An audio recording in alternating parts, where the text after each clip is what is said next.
बिस्मिल्लाहिर्रहमानिर्रहीम। अस्सलामु अलैकुम। एक दफ़ा जुमातुल मुबारक के दिन सुल्तान सलाहुद्दीन अय्यूबी रहमतुल्लाह अलैह खुली कचहरी के अंदर लोगों के मसाइल हल कर रहे थे कि इतने में बाहर किसी औरत के रोने की ऊंची आवाज़ें आने लगी।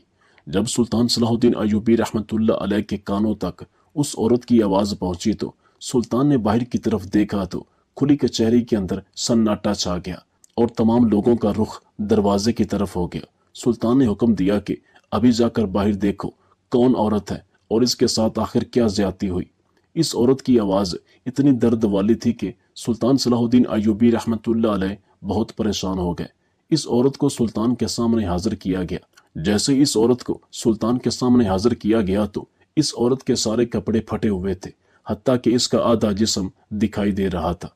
सुल्तान ने अपनी नजरें झुका ली और उसी वक्त एक कनीज को हुक्म दिया कि इस औरत के जिस्म पर चादर लपेटी जाए। इस औरत के जिस्म पर चादर लपेटी गई तो सुल्तान सलाहुद्दीन अय्यूबी रहमतुल्लाह अलैह ने हुक्म दिया कि इस औरत को अंदर ले जाओ और इसको अच्छा सा लिबास पहनाकर बाहर ले आओ, क्योंकि इस अधनंगी औरत का अदालत में खड़े होकर अपने मसाइल बयान करना ये अदालत की तौहीन है कि किसी मुसलमान की बेटी इस तरह इतने मर्दों में खड़ी हो के जिसका जिस्म तक न ढांपा हो। सुल्तान सलाहुद्दीन अय्यूबी रहमतुल्लाह अलैह खवातीन की बहुत इज्जत करते थे। वो कनीज इस कम उम्र खातून को अंदर ले गई तो जब अंदर जाकर पता किया तो उस वक्त कोई ऐसा लिबास मौजूद नहीं था जो कि इस खातून को पहनाया जाए। जब ये सारा माजरा सुल्तान सलाहुद्दीन अय्यूबी रहमतुल्लाह अलैह की बीवी असमुद्दीन खातून को पता चला तो इन्होंने अपना एक इंतहाई कीमती जोड़ा निकाल कर दिया और कहा कि इस लड़की को पहना दो। कनीज ने कहा, मलका, ये बहुत कीमती लिबास है जो कि आपने बड़े शौक से बनवाया है। अगर ये जोड़ा आप इसे पहना देंगी तो आप अपने बेटे की शादी में क्या पहनेंगी? तो मलका ने कहा, कोई भी और जोड़ा पहन लूंगी, और वैसे भी यह सुल्तान का हुक्म है और मैं सुल्तान के हुक्म के लिए जान भी कुर्बान कर सकती हूँ। यह लिबास तो कुछ नहीं। इस औरत को कीमती लिबास पहनाकर बाहर लाया गया। वो औरत जैसे ही सुल्तान के सामने हाजिर हुई तो इसने कहा, सुल्तान सलाहुद्दीन अय्यूबी, आपका खुदा आपको समुंदर में मौजूद रेत की मानिंद तरक्की दे। आप मेरे बारे में जरा नहीं जानते हैं, ना ही आप ये जानते हैं कि मैं कितनी गुनहगार हूँ, एक भिखारी औरत हूँ। आपने ये समझे बगैर मुझे इतना कीमती लिबास पहनाने का हुक्म दे दिया जिसे मैं सारी जिंदगी चाह कर भी नहीं पहन सकती थी।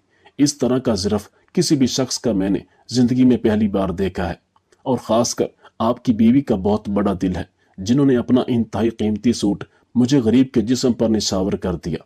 सुल्तान ने कहा, हमारी नज़र में ना ही कोई अमीर होता है और ना ही कोई गरीब। हम अल्लाह के बंदे हैं और तमाम उसी की ही इबादत करते हैं।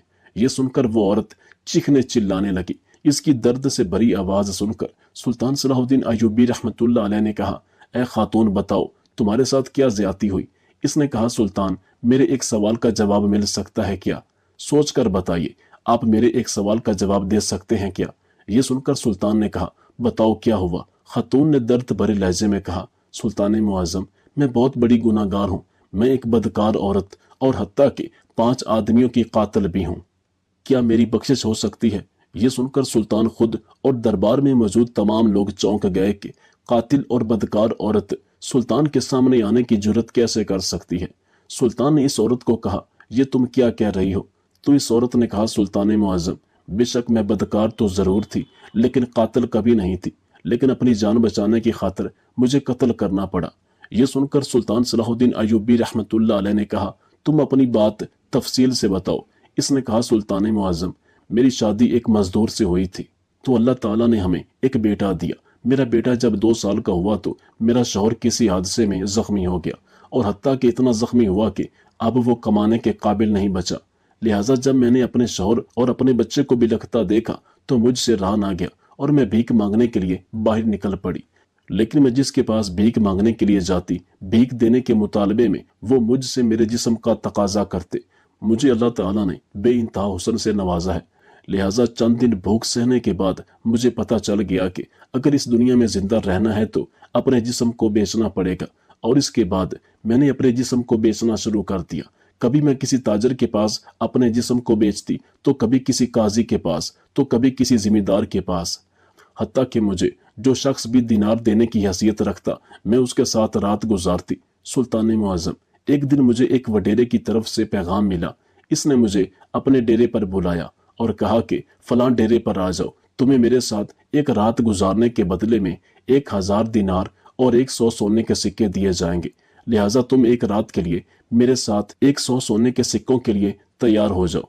मैं इसके डेरे पर पहुंच गई। मैं बहुत खुश थी कि एक रात के 100 सोने के सिक्के और 1000 दिनार मिल जाएंगे। ये मेरी सारी जिंदगी की कमाई से भी ज्यादा थे। लेकिन जब मैं उसके डेरे पर पहुंची तो मैंने उस वडेरे को कहा कि बेशक मैं कई लोगों के साथ सो चुकी हूँ, लिहाजा मैं एक रात के 100 सोने के सिक्के और 1000 दिनार लूंगी। ये सुनकर इसने कहा, तुम ठीक कह रही हो।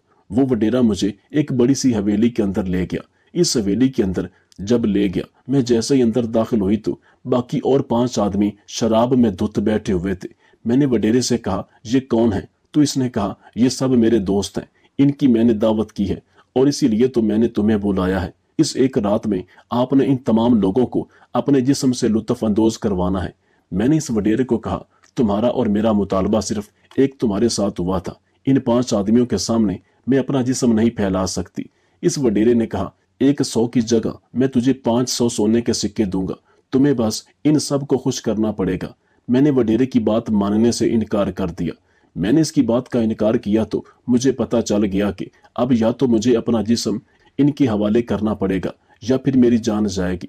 मैंने उसी वक्त खंजर निकाला और लड़ते लड़ते मैंने इन 5 आदमियों को, जो कि शराब के नशे में धुत थे, खंजर से इनके गले काट दिए। किसी को खंजर सीने में लगा तो किसी की गर्दन में, और वो सब के सब मर गए। एक को खंजर थोड़ा गहरा नहीं लगा और वहां से भागते हुए इसने खंजर मेरे सीने में घोंप दिया। लेकिन मैं खुशकिस्मत थी कि इसने जिस जगह खंजर मारा उस जगह मेरा दिल नहीं था, बल्कि मेरा दिल कुदरत के बनाए गए निजाम की वजह से दाएं तरफ था। अगर मेरा दिल बाएं तरफ होता तो शायद मैं भी मौका पर ही मर जाती। लिहाजा मुझे जख्म तो जरूर मिला, लेकिन मेरी जान बच गई। मैं बाहर निकली तो एक बुजुर्ग चरवाहा गुजर रहा था। इसने मुझे जख्मी हालत में देखा तो इसने मुझे अपने गधे पर बिठाया और अपने घर ले गया। इसने मेरी देखभाल की और मेरे जख्म को दागा। इसने मेरी बेटियों की तरह खिदमत की और चंद दिन गुजारने के बाद मेरे जख्म में बहुत बेहतरी आई। जाते हुए इस चरवाहे ने मुझे, जो कि एक बुजुर्ग था, इसने मुझे एक चादर लिपटाई और कहा, मेरे पास किसी खातून के कपड़े नहीं, क्योंकि मैं एक अकेला बूढ़ा बुजुर्ग इस झोंपड़ी में रहता हूँ। लिहाजा तुम इस चादर को लपेट कर अपने घर चली जाओ। सुल्तान मुअज्जम वो चादर लपेट कर थोड़ा सा बाहर निकली तो देखा कि एक और भिखारी सर्दी से बैठा ठठक रहा था। मैंने वो चादर भी उसके हवाले कर दी, लेकिन मेरे दिल में अभी तक वो तड़प थी। मैं दिल में सोच रही थी कि ऐ मेरे मालिक, अगर खंजर मेरे सीने में, मेरे दिल में लग जाता तो मैं तो मर जाती और ना ही मुझे तौबा करने का मौका मिलता और मेरे पीछे मेरा बेटा और मेरा शौहर भूख से मर जाते। सुल्तान मुअज्जम, ये ख्यालात मुझे पहले अपनी जिंदगी में कभी नहीं आए।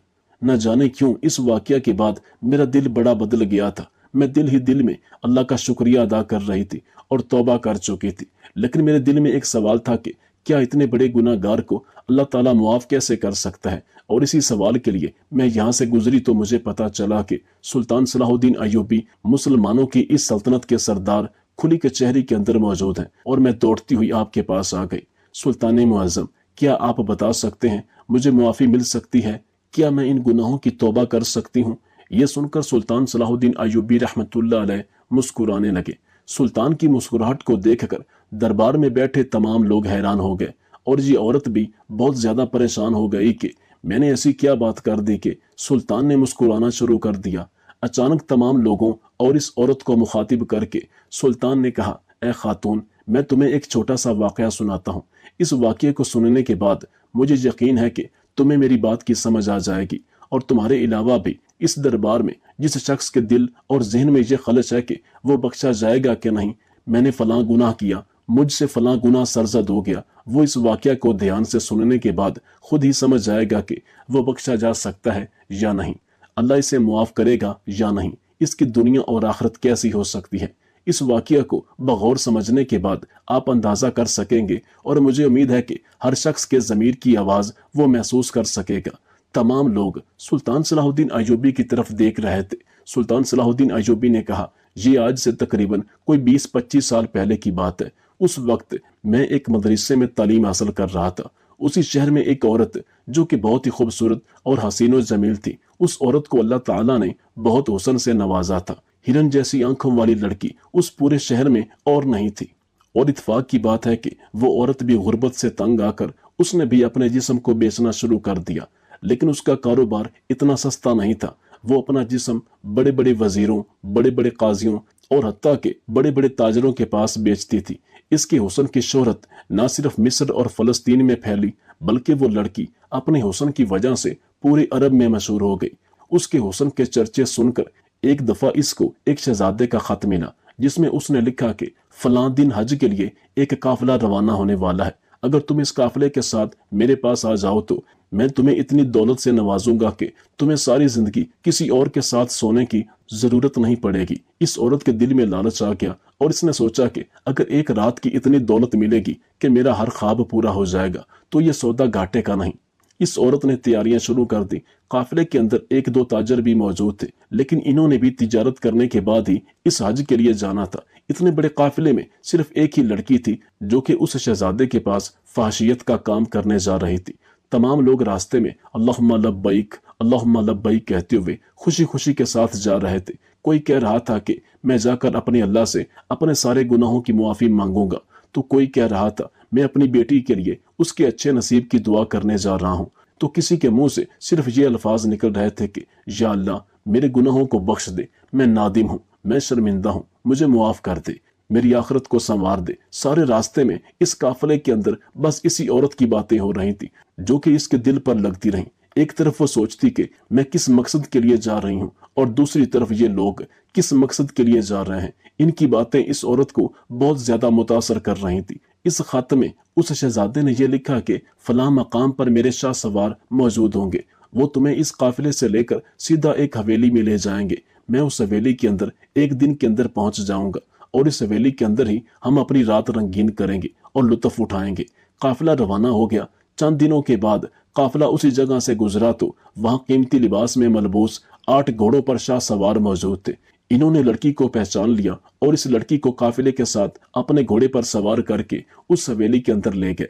वो लड़की जैसे हवेली के अंदर पहुंची, कमरे के अंदर शाही बिस्तर मौजूद था। इसके जहन में लोगों की बातें चल रही थी और इतना लंबा सफर करने की वजह से वो बहुत ज्यादा थक चुकी थी। वो बिस्तर पर लेट गई और इसे नींद आ गई। इसने नींद में देखा कि इसकी बाईं तरफ एक आदमी अपने हाथ में छड़ी लिए खड़ा है और इस छड़ी से रोशनी ही रोशनी, नूर ही नूर निकल रहा है और इस नूर से सारा कमरा रोशन हो गया। जब दूसरी तरफ वो देखती है तो इसका जिस्म ना बर्दाश्त करने वाली आग में झुलस रहा है। वो खुद को आग से बचाने की बहुत कोशिश कर रही है। वो दौड़ती है तो आग उसके पीछे पीछे चलती है।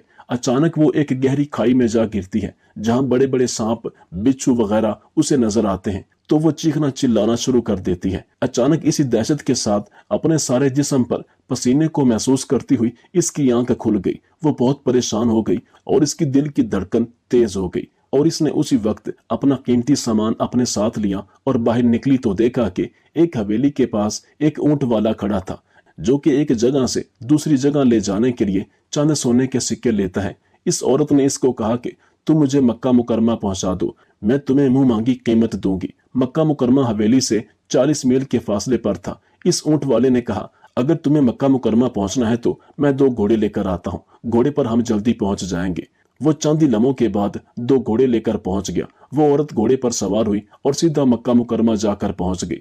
हज के फराइज अदा करने लगी और इसी दौरान हर लम्हे अल्लाह से हाथ उठा उठाकर मुआफियां मांगने लगी। कहने लगी, ऐ मेरे मालिक, ऐ मेरे रब, शुक्र है तूने मुझे एक सीधे रास्ते पर डाल दिया। ऐ मेरे मालिक, तू मुझे मुआफ फरमा दे। मैंने तेरे दिए गए कीमती नेमत को गलत कामों में लगा दिया और दुनियावी दौलत के लिए मैंने अपने जिस्म को बेचना शुरू कर दिया। ऐ मेरे मालिक, मुझे मुआफ कर दे। मैं गफलत में डूब चुकी थी। मुझे दुनिया की रंगीनी ने अपनी तरफ माइल कर लिया था। मुझे तो ख्याल तक न था कि मैंने इस दुनिया को छोड़कर जाना है। ये मेरा हमेशा का ठिकाना नहीं है। इत्फाकन उसे हज के दौरान ही मुसलमानों के सुल्तान का एक सिपा सालार जमाल सानी मिल गया। सुल्तान के सिपा सालार को जब इस लड़की ने देखा तो इसके पास गई और कहा, हुजूर आप और यहाँ कैसे? सिपा सालार ने कहा, ऐ लड़की, तुम यहाँ कैसे? तुम्हारा काम तो यहाँ नहीं। क्योंकि ये सालार इस औरत को जानता था। इनकी पहले मुलाकात हो चुकी थी। वो मुलाकात यूं हुई थी कि एक दफा सुल्तान का यह सिपा सालार पड़ोसी बादशाह के एक वजीर को सुल्तान का पैगाम देने के लिए गया तो उस वक्त यही लड़की वजीर के कमरे में इसके साथ सोने के लिए जा रही थी। सुल्तान के सिपा सालार ने इसे मना किया था कि तुम ये काम छोड़ दो, एक मुसलमान होकर ये तुम गलत काम कर रही हो। या किसी भी मुसलमान औरत को जेब नहीं देता। तुम चंद सोने के सिक्कों की खातिर या दिनारों की खातिर अपना जिस्म बेच रही हो। तुम ना सिर्फ अपना बल्कि मुसलमान औरतों के लिए बाइस शर्मिंदगी का बाइस हो। लेकिन इसने उस वक्त सुल्तान के सिपा सालार को झिड़क कर वहां से चली गई। लिहाजा सिपा सालार इसे मक्का मुकरमा में देखकर हैरान हो गया। इस लड़की ने सिपा सालार को बताया कि अल्लाह ताला ने मुझे तौबा करने की तौफीक अता फरमा दी। मेरी मंजिल तो गलत थी, लेकिन मेरी मंजिल, मेरा रास्ता, मेरा दिल तब्दील हो गया और मैंने अल्लाह से तौबा कर ली। अल्लाह से तुम भी दुआ मांगो कि वह मुझे मुआफ कर दे। सिपा सालार ने कहा, बेशक वो बड़ा गफूर रहीम है, वो तुम्हें जरूर मुआफ कर देगा। जमाल सानी ने कहा कि तुम्हें मुआफ करने के लिए यही सबसे बड़ी निशानी है कि अल्लाह ताला ने तुम्हारा दिल बदल दिया और तुम्हें अपने घर मेहमान बनकर बुलाया, और ये हर किसी के नसीब में नहीं होता। ये सुनते ही ये औरत ज़ारो कतार रोने लगी। कभी ये खुदा की शान को देखती और कभी अपनी जिंदगी में किए गए करतूतों को। जमाल सानी ने इससे हौसला दिया। फिर इन दोनों ने इकट्ठे हज अदा किया और जब हज की वापसी पर काफिला तैयार होने लगा तो इस लड़की ने सिपा सालार को कहा, मेरे साथ और कोई नहीं, लिहाजा मैं इस काफिले के साथ चलना चाहूंगी। तो सिपा सालार ने कहा, बेशक तुम हमारे साथ चलो, लेकिन ये हाजियों का काफिला है और मैं एक सिपा सालार हूँ। मेरे साथ अगर काफिले वाले ना महरम लड़की को देखेंगे तो वो मुझे क्या कहेंगे, लिहाजा तुम मेरे साथ निकाह कर लो, मैं तुम्हें अपने साथ ले जाने के लिए तैयार हूँ। इस लड़की ने सुल्तान के सिपा सालार से निकाह कर लिया और इसके बाद वो सिपा सालार की बीवी बन गई। वक्त आने के बाद वही सिपा सालार की बीवी अपने शौहर के साथ लड़ते हुए दोनों शहीद हो गए। सुल्तान सलाहुद्दीन अय्यूबी रहमतुल्लाह अलैह ने मजमा को मुखातिब करके कहा कि आप लोग देखें कि एक औरत जिसकी हर रात किसी न किसी नामहरम मर्द के साथ बिस्तर गलाजत पर गुजरती थी, वो एक शहीद सिपा सालार की बीवी बनकर गई। और अगर अल्लाह ताला इसको मुआफ ना करता तो वो कभी भी शहीद ना होती, ना खुदा इसका दिल बदलता और ना अपने घर में इसे बुलाता। ये वाकया सुनकर वो लड़की ज़ारो कतार रोने लगी, हत्ता कि इसकी हिचकी बंध गई। अपने दिल की भड़ास निकालने के बाद इस औरत ने कहा, सुल्तान मुअज्जम, आप भी अल्लाह से दुआ करना कि वह मुझे मुआफ कर दे। इतने में एक सुल्तान का वजीर बोल उठा और कहा, हुजूर, इस लड़की ने 5 आदमियों का कत्ल किया, आप इसे ऐसे जाने देंगे? तो सुल्तान सलाहुद्दीन अय्यूबी रहमतुल्लाह अलैह ने फरमाया, ए वजीर, ये बात तुम भी जानते हो कि इस लड़की ने उन मर्दों पर उस वक्त हमला किया जब इसको अपनी जान का खतरा था, और अपनी जान बचाने के बदले में अगर हमला आवर को कत्ल किया जाए तो इसके बदले में कोई कसास नहीं होता। लिहाजा इस औरत पर कोई कसास या गुनाह नहीं, इसलिए इस औरत को बगैर कोई सजा सुनाए सुल्तान सलाहुद्दीन अय्यूबी ने अदालत से रुखसत कर दिया। और कहते हैं कि वो औरत बाद में इतनी नेकूकार बन गई कि बड़े बड़े आलिम इसका बड़े अदब से जिक्र करते थे, और अक्सर लोग कहा करते थे, अगर इस दुनिया में किसी जन्नती औरत को देखना है तो इससे बेहतर शक्ल जन्नती की नहीं हो सकती, क्योंकि वो बहुत ज्यादा परहेजगार बन चुकी थी, पर्देदार बन चुकी थी। बस जब अल्लाह ताला किसी को हिदायत दे दे तो फिर इसका दामन थाम लेता है। इंसान खताकार है, इंसान खता का पुतला है। इंसान अपनी जिंदगी में बेशुमार ऐसे गुनाह कर बैठता है, लेकिन जब अल्लाह उसे हिदायत देता है तो इसे अपने तमाम गुनाहों पर शर्मिंदगी होती है और ये रो रो कर अल्लाह ताला से अपनी जिंदगी में किए गए सिया अमालों की मुआफी मांगता है। तो अल्लाह ताला हर सच्चे दिल से, सच्ची नीयत से तौबा करने वाले की तौबा कबूल फरमाकर उसे मुआफ कर देता है। और यही दुनिया व आखिरत की सबसे बड़ी कामयाबी है कि जिसे अल्लाह मुआफ कर दे वो राह हक का मुसाफिर बन जाए, ताकि दुनिया और आखिरत दोनों जहानों में सुरखरू हो सके। आपसे गुजारिश है कि इस वीडियो को लाइक कीजिएगा। शुक्रिया।